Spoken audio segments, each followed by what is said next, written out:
Thank you, Peter. Oh, there it is, okay. So I'm going to stand up here so I can see the slides. And I also think I'm going to be fairly brief, so I think that should leave a decent amount of time for some questions and some discussion. So again, just as a refresher, my name is Brittny Saunders. I'm Deputy Commissioner for Strategic Initiatives at the City Commission on Human Rights, and also co-chair of the New York City Automated Decision Systems Task Force, which is what I'm going to talk about right now.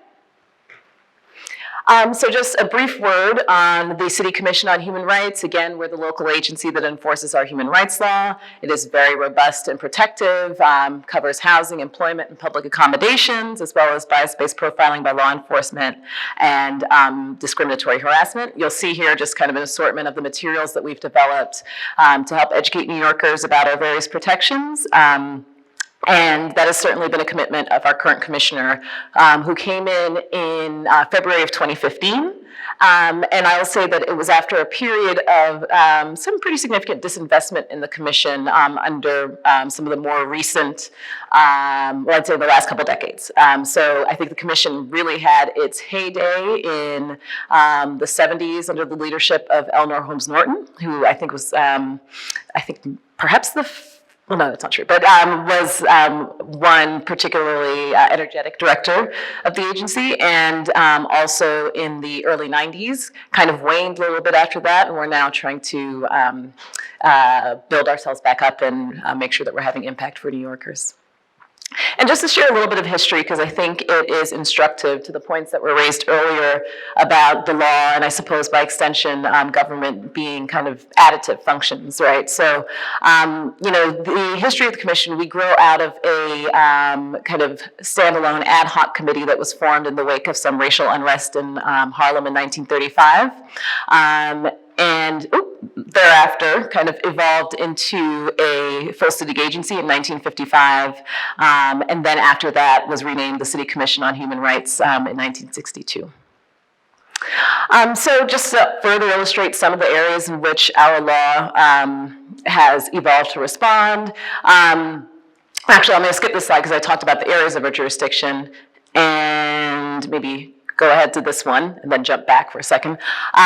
But basically, you'll see that we have a pretty broad set of protected categories. I'm not going to go through all of these because that wouldn't be particularly interesting, but just to point out that some of the areas where our law is a bit more expansive than similar state and federal laws is, for example, in the employment context, we have protections on the basis of credit history and criminal history. In the housing context, we have protections on the basis of lawful source of income. So again, if you are someone who uses a subsidy in order to pay for your housing, you cannot be discriminated against on that basis. We also have protections around presence of children in the household in the housing context, status as a victim or survivor of domestic violence in the housing context. So quite a few things that you don't necessarily see elsewhere. And then another note quickly on our structure is that, we have the Office of the Chair where I sit that's focused on policy. That's the office that, will generate kind of formal rules that go through a local version of a notice and comment rulemaking process. That's the office that will develop and in many cases advocate for legislation to kind of expand the protections under our law. And we also have a law enforcement bureau. Again, those are the folks who take in and investigate complaints from members of the public, a community relations bureau that educates New Yorkers about their rights, and then an office of mediation and conflict resolution that's really focused on offering some non-litigation solutions for folks who, where both parties agree that they want to move forward in a less adversarial manner. So just to say a little bit about how the work of the commission is kind of involved in light of emerging technologies. So this is what I would say was kind of the first step in that work. So the commission attending to things like job applications and housing applications and ads and things that, were really targeting particular members of particular protected classes for jobs or, had the potential to exclude others. So those are the sorts of things that the commission kind of first started looking at in terms of emerging technology. But obviously, as there's been more and more discussion and more innovation in terms of how algorithms have been used in the areas of jurisdiction that intersect with our law. We've attended to this, and as I mentioned in the earlier conversation, have been working with experts in computer science, experts in different legal disciplines, to figure out how it makes sense for us to engage, and also just to educate ourselves to the point of internal capacity building that's been raised a number of times this morning. And so all of this work is part of the reason why the Commission was identified to co-chair the New York City Automated Decision System Task Force. So that task force was the result of a piece of legislation that was passed by the New York City Council in late 2017. Also the result of some vigorous advocacy by New York's very rich and I think forward-looking kind of advocacy community. So the legislation requires the mayor to convene a task force that will meet between roughly spring of 2018, so we started a few months ago, through December of 2019. So it's roughly an 18-month period. And the expectation is actually, I won't say expectation, the mandate is that the task force put forward a set of recommendations for reviewing the city's use of automated decision systems, roughly algorithms, in government activity. And so the first thing that we had to figure out as the folks who were thinking about how to pull together this task force in compliance with the legislation was the membership of the task force. And so the legislation had two specific mandates, and beyond that, not much more guidance. But the first was that we include on the task force folks who had expertise in questions of fairness and accountability and transparency with respect to these technologies.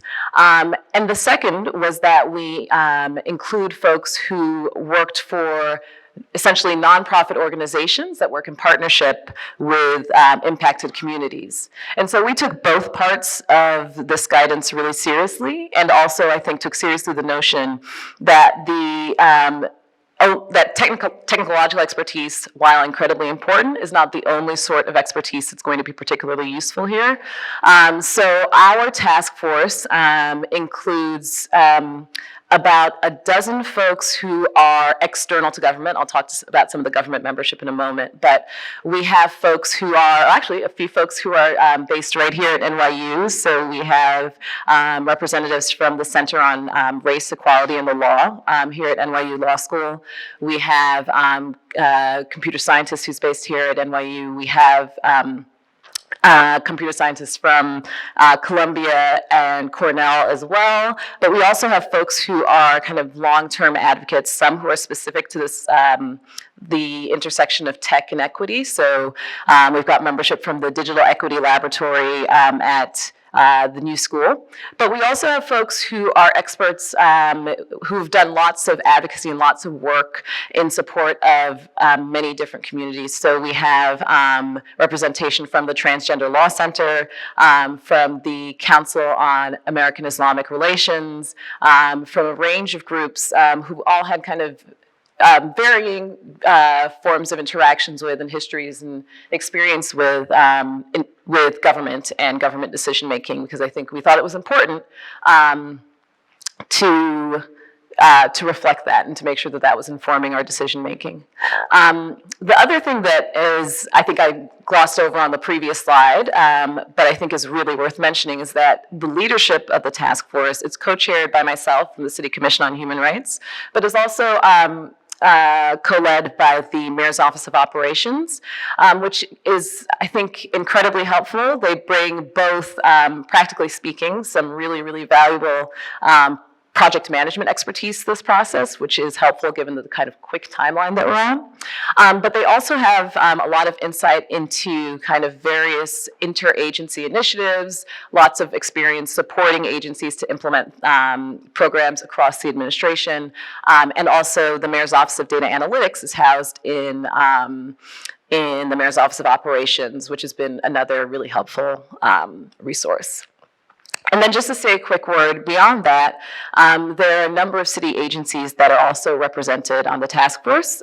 So the Department of Transportation, the Administration for Children's Services, the Department of Education, the Mayor's Office of Criminal Justice Coordination, Department of Social Services, others are also part of this conversation and kind of bringing their various perspectives on, the use of AI. And so now we get to the specific mandates with respect to the types of recommendations that the task force is asked to come up with. And you'll see that quite a bit of it is, I think, consistent with the themes that we've been discussing today. And I think the other kind of overarching observation you will probably have is that it is a heavy lift. So the task force is tasked with coming up with a set of criteria for identifying which automated decision systems should be subject to its recommendations. Beyond that, it's been tasked with identifying a procedure by which individuals who are affected by ADS decisions can request an explanation and a basis for those decisions. A procedure for identifying when automated decision systems have a disproportionate impact on the basis of race, religion, gender, and a number of other protected categories that are specified in the legislation. A procedure for addressing harm that's caused by automated decision systems that do have a disproportionate impact. A process for making information about ADS and how they function publicly available, and then also a set of recommendations with respect to the feasibility of archiving systems and data. So all of that within an 18-month period.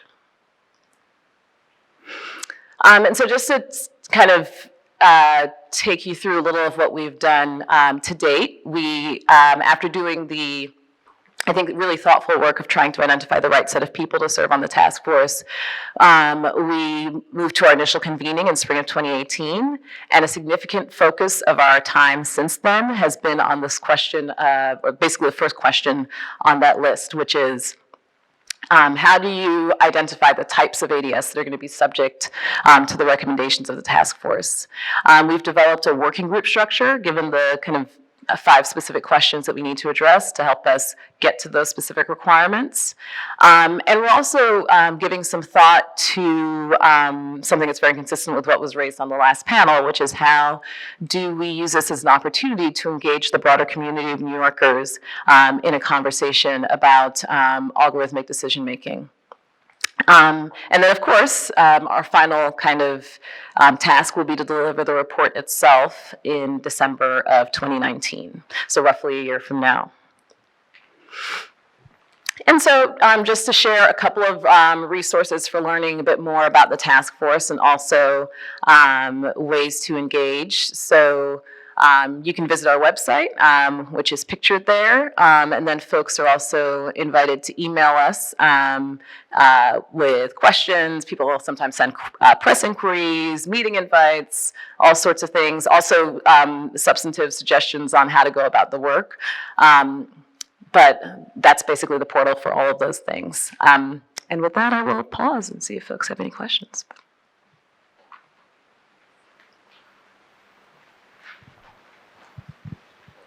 Oh. All right. All right. Yeah.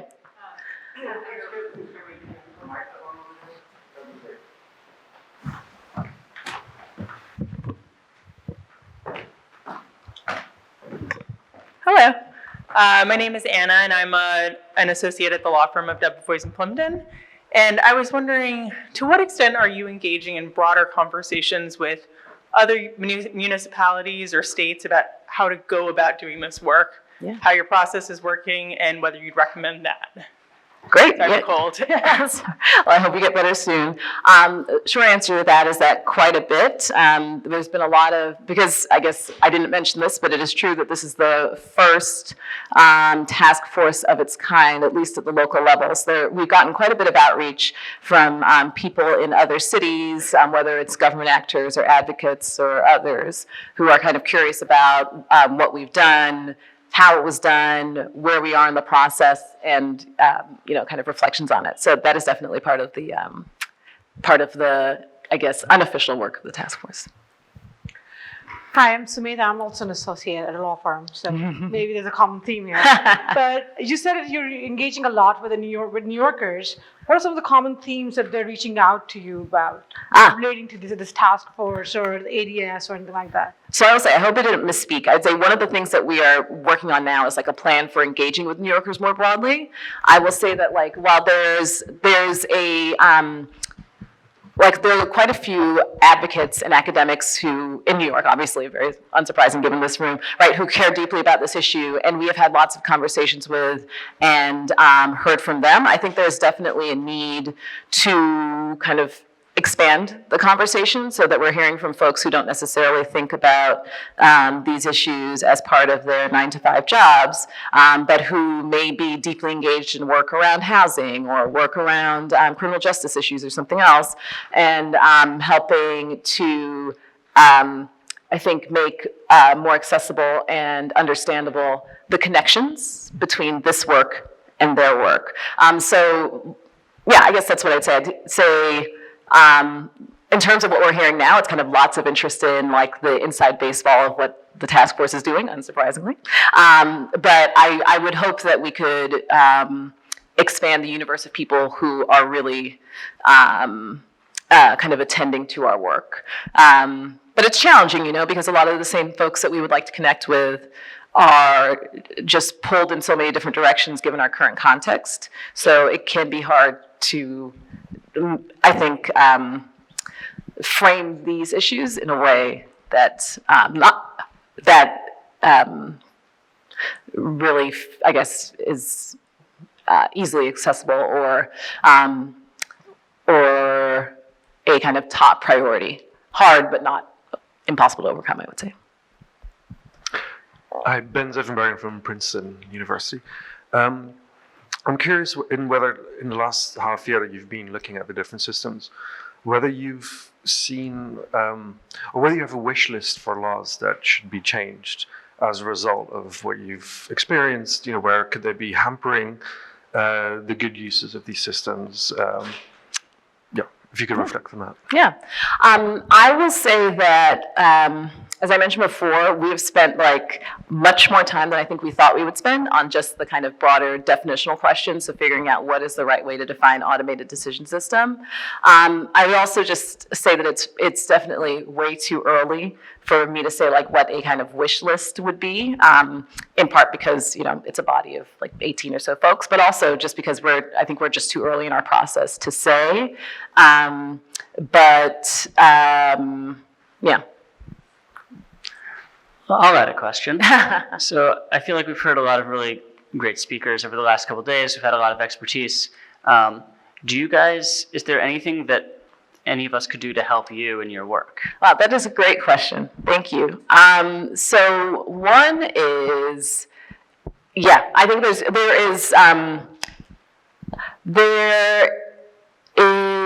I think there are a number of questions that have come up in, I would say, both the work of the task force and then also the work that we do separately at the commission, where some additional expertise, both from, I would say we have a lot of access to folks who are academics and thinking through these issues, but less access to folks who are maybe in industry. There are a range of reasons for why that might be, but I would definitely encourage folks to reach out to us, or perhaps to be open to us if we reach out to you, because I really do think that there's a lot of opportunity to learn and a lot that we could benefit from if we just had a richer and deeper understanding about, again, who is building this technology, how they're going about it, how they're thinking about it, how they're thinking about the sorts of questions that are framed up in this legislation and the broader questions kind of around human rights principles and human rights law. Oh, sorry, yeah. I'll speak loudly. So, you talk about criminal justice. Mm-hmm. Is there any focus on civil justice or some of the more sort of legally esoteric applications that you've heard of, or is it primarily, policing and criminal sentencing?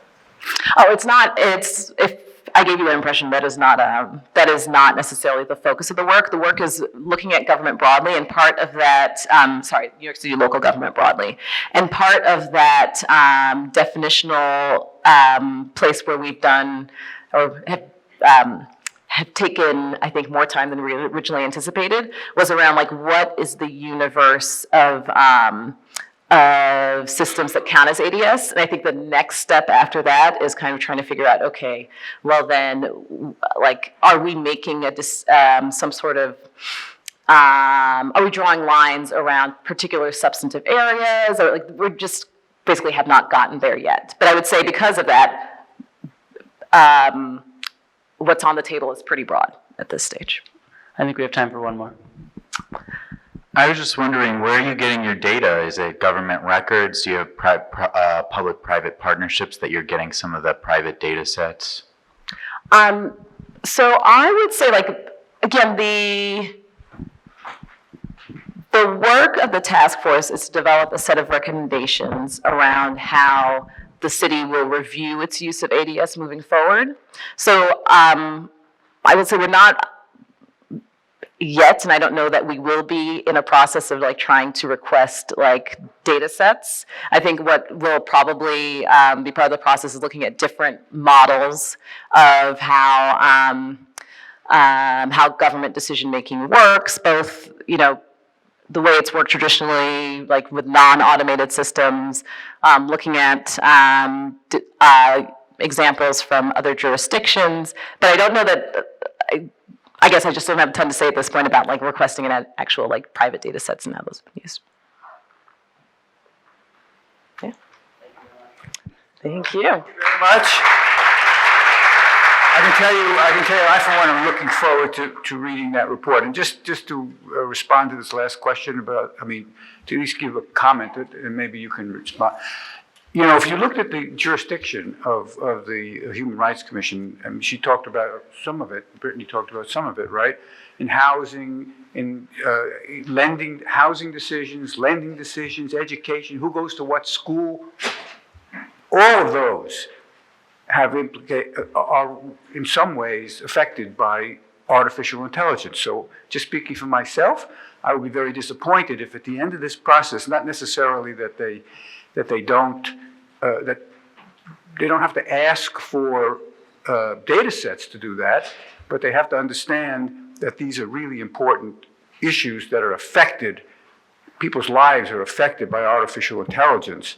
And I'm hoping that at the end of the day, there'll be some recommendations about that. About, is it fair, is it right? Should there be parameters around those issues, at least insofar as New York City can have an impact on it? I mean, that's a whole other issue, but there's clearly areas that New York City will have the authority to do it, but that's for down the road. So anyway, so thank you so much.